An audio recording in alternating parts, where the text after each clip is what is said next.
given the furore over the latest Epstein files and the damage that is being done, and given the reaction to those images that we saw earlier this week of Andrew riding a horse around the Windsor estate, waving to passers-by from his car, a decision was made that it was time to go, and to go quietly under the cover of darkness. Now though, Andrew Mountbatten-Windsor has finally left Royal Lodge.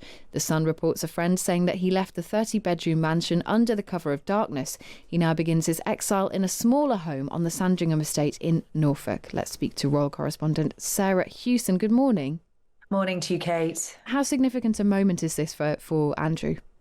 Well, look, the siege of Royal Lodge has been going on for 2-3 years now. We've been talking about the King's desire to get his younger brother out of that very lavish property and into somewhere more modest. Finally, it has happened. It didn't even happen immediately after Andrew was stripped of his titles and forced to relinquish his lease. He's been clinging on, and the hope, from his mind at least, was that he could cling on for a little longer, perhaps until April, when Marsh Farm on the Sandringham estate, to which he's moving, is ready for him. But given the furore over the latest Epstein files and the damage that is being done, and given the reaction to those images that we saw earlier this week of Andrew riding a horse around the Windsor estate, waving to passers-by from his car, a decision was made that it was time to go, and to go quietly under the cover of darkness, as you say. So he has now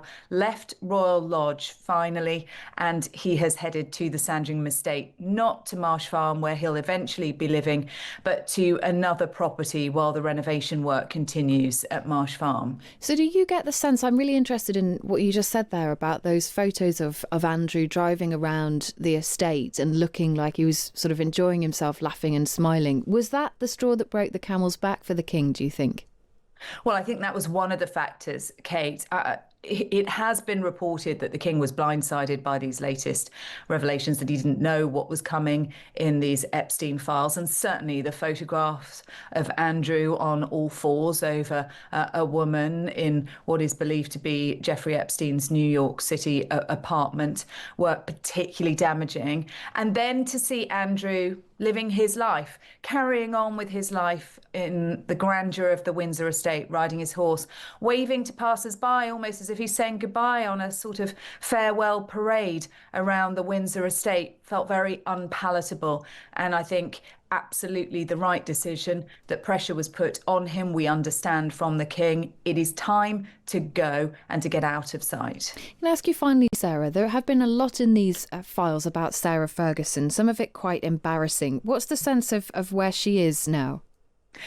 Well, no one really knows where Sarah Ferguson is going to end up, if indeed she does herself. There's been suggestions that she wants to stay around the Windsor area, that she's been offered potentially temporary accommodation with her daughters Beatrice and Eugenie, but nowhere permanent. We know she's not moving to Marsh Farm. We don't really know what she's going to do. And of course, relations with her daughters have always been very close, but can only be strained by the latest revelations and the excruciating emails that have been released, which drag her daughters into this. Very personal details about their lives shared with Jeffrey Epstein. The fact that she took Beatrice and Eugenie to go and see Jeffrey Epstein just 5 days after he was released from his sentence for having sex with a minor, procuring a minor for prostitution. That this is highly embarrassing and difficult for them. And I think for Sarah Ferguson, there are still many, many questions about what her life looks like on the other side of this. Yeah, and it's one that we will keep on asking. Sarah, thank you very much for joining us on the programme this morning. That is royal correspondent Sarah Hewson.